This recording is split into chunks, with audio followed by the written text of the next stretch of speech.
मुखारविंद से नैमिषारण्य की पावन धरा पर 88,000 महात्मा श्रवण कर रहे हैं। शौनक जी ने कहा कि प्रभु, जिस मंगलमयी पावन कथा को आप सुना रहे हैं, मैं यह जानना चाहता हूं कि इस कथा, श्रीमद् भागवत पुराण कब अवतरित हुआ, कैसे हुआ, इसका गायन किसने किया और क्यों किया।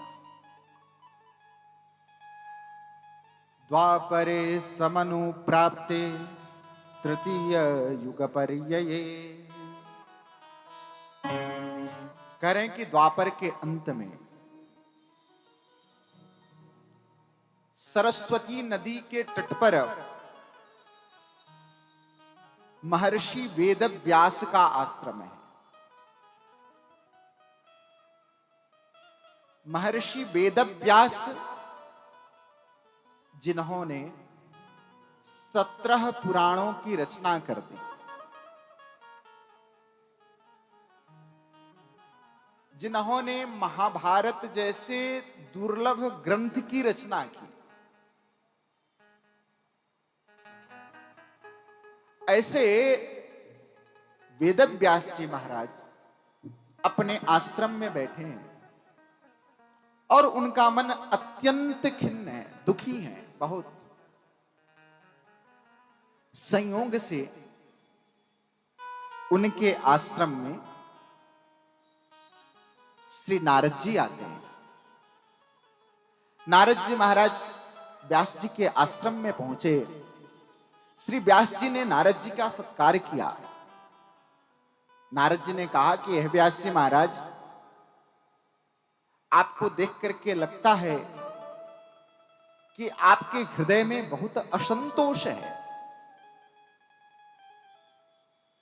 व्यास जी ने कहा कि नारद जी, आप ठीक ही कह रहे हैं। आप जैसे संतों से तो कुछ छुपा नहीं है, आप तो सब कुछ जानने वाले हैं।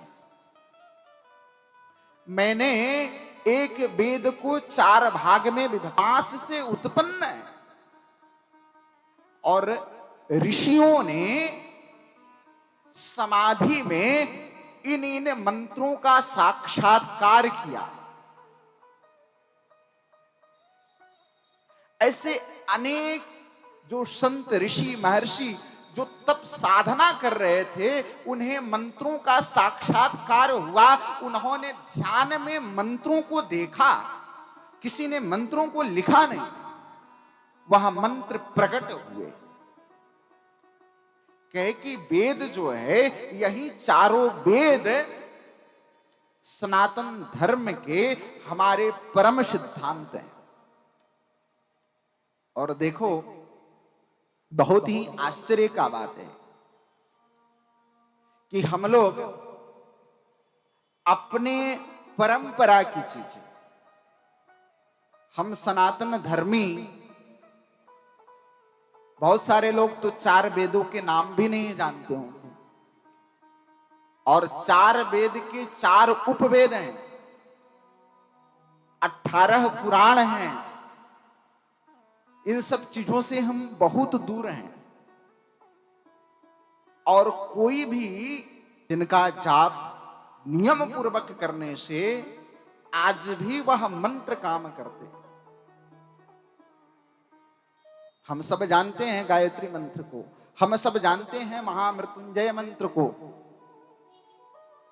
बड़े बड़े वैज्ञानिकों ने इन मंत्रों पर रिसर्च किया और रिसर्च करने के बाद पाया कि जी, ये मंत्र जहां बोले जाते हैं, वहां की तरंगे, वहां का वाइब्रेशन, वहां का वातावरण अलग होता है।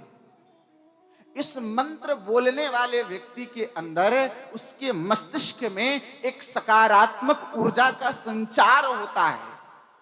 यदि यह सब शक्तियां केवल हमारे सनातन धर्म में, बाकी अन्य सनातन धर्म से जो इतर हैं, तेगा जो विद्वान होगा। लेकिन हे वेदव्यास जी, संसार के लोगों के लिए जो अल्पाक्षर हैं, जिन्हें कोई ज्ञान नहीं है, ऐसे लोगों के कल्याण के लिए आपने आज तक कुछ नहीं लिखा। इसलिए आपके मन में असंतोष है। मेरी बात मानिए आप, और आप भगवान के दिव्य नामों का, दिव्य लीलाओं का ग्रंथन करिए, जिससे आपका भी कल्याण होगा और उससे संसार के लोगों का भी कल्याण होगा। वेदव्यास जी ने कहा कि क्या भगवान के नाम में, भगवान के लीला में वह सामर्थ्य है कि संसार के जीवों का कल्याण कर दे? नारद जी ने कहा कि हे वेदव्यास जी, मैं कहीं दूर की कथा आपको नहीं सुनाऊंगा। आप देख रहे हैं ना, मैं ब्रह्मा जी का मानस पुत्र नारद हूं आज। मैं दिव्य वैकुंठ में भी जाता हूं आज, लेकिन इससे पूर्व जन्म में, अगले जन्म में मैं एक दासी पुत्र था। मेरा जब जन्म हुआ तो मेरे पिता गुजर गए। मेरी मां अकेली थी। मेरी मां मुझे लेकर के ऋषियों के आश्रम में, संतों के आश्रम में चली गई। मेरी मां ने निवेदन किया कि हे महात्मन, यह मेरे गोद में यह नवजात मेरा बालक है। मैं इस संसार में अकेली हूं, मेरा कोई नहीं है, अतः आप अपनी आश्रम में मुझे कोई सेवा दे दे। महात्मा कृपा करके मेरी मां को अपने आश्रम में आश्रय दे दी। मेरी मां उस आश्रम में रहने लगी, आश्रम की सेवा करने लगी। मैं भी उसी आश्रम में धीरे धीरे बड़ा हो रहा था। एक दिन कुछ महात्मा बड़े बड़े दूर से आए। कोई हरिद्वार से आया, कोई काशी से आया, कोई श्रीरंगम से आया, कोई कांची से आया, कोई तिरुपति से आया।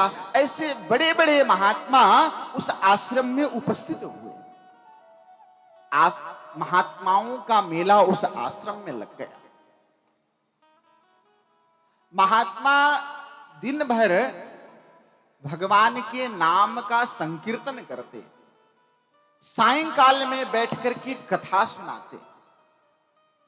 मेरी मां महात्माओं की सेवा, मैं भी, महात्मा जब विश्राम करने लगते तो मैं जाके उनके चरण को दबाता। महात्माओं का मुझसे बहुत लगाव हो गया, बहुत स्नेह हो गया। जब 4 महीने जब पूरे हुए और महात्मा जब उस आश्रम से जाने लगे, तो मेरा मन उन संतों के चरणों में चिपक गया। मेरा मन हुआ कि मैं भी इन्हीं के साथ चला जाऊं। मैं उनके साथ जाने के लिए तैयार हो गया। मैं एक महात्मा जिजन करते करते एक दिन जंगल में आग लगी और मेरा शरीर उसी जंगल में छूट गया। हे व्यास जी महाराज, उस भगवान के नाम के कीर्तन के प्रभाव से आज वह रामदास, वह एक दासी का पुत्र, श्री ब्रह्मा जी के मानस पुत्र के रूप में बन के आया। यह केवल नाम जप का ही प्रभाव है। हे वेदव्यास जी, भगवान के नाम से बड़ा इस संसार में और कुछ भी नहीं। इस कलिकाल में भगवान का नाम ही जीवों को संसार से बाहर पार उतारता है। इसलिए आप भगवान के नाम का ग्रंथन कीजिए, आप भगवान के लीलाओं का सृजन कीजिए। नारद जी ने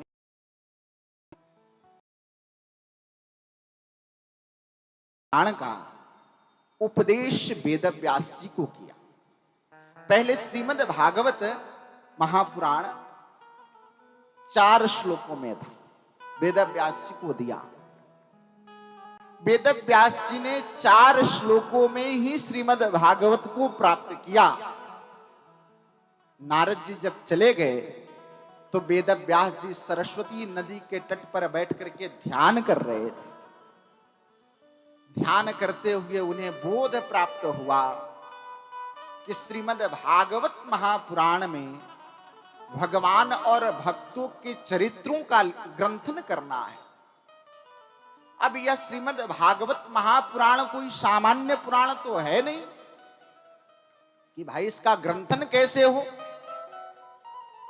कहे कि यदि मैं लिखने बैठा तो बहुत समय व्यतीत तो हो जाएगा। वेद व्यास जी ने श्री गणेश जी की प्रार्थना की। कहे कि हे गणेश जी महाराज, आप बुद्धि विवेक के अधिष्ठात्री देवता हैं, इसलिए मेरा निवेदन है कि एक ऐसा मंगलमय कार्य करने जा रहा हूं, उसमें आपका सहयोग चाहिए।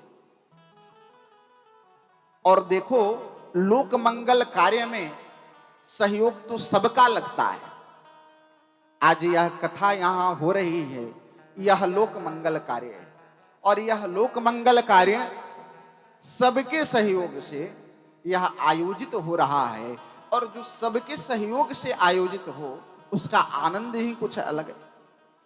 गणेश जी ने कहा कि ठीक है, आप मुझे बताइए। वेद व्यास जी ने कहा कि मैं बोलता जाऊंगा और लिखना आपको है। आज भी बद्रीनाथ से ऊपर जब आप जाते हैं माना गांव की तरफ, तो ऊपर में व्यास गुफा बना हुआ है और व्यास गुफा के पास में ही श्री गणेश जी की मंदिर है प्राचीन, जहां पर श्रीमद् भागवत की रचना हुई। गणेश जी लिखना आरंभ किए और वेद व्यास जी बोलना आरंभ किए। बोलते गए, गणेश जी श्रीमद् भागवत महापुराण को लिखते गए। लेखन प्रारंभ हुआ, यह श्रीमद् भागवत महापुराण लिख करके तैयार हो गया।